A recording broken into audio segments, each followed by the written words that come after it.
Welcome guys to Filmoments tutorials. Today's video I will show you how to get and play the Steve Dinosaur Jump widget on your iPhone.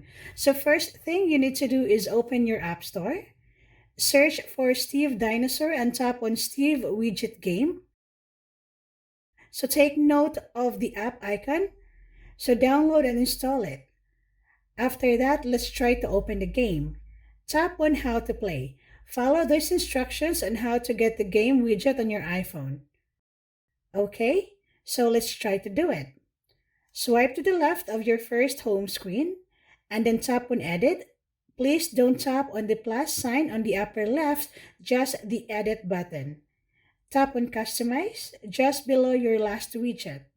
Now add Steve widget. If you have existing widget already, you can rearrange the widgets the way you want. After that, hit Done. There you have it. You can now play the game. Tap on the arrow to expand the game. Tap on the game window to make your dinosaur jump.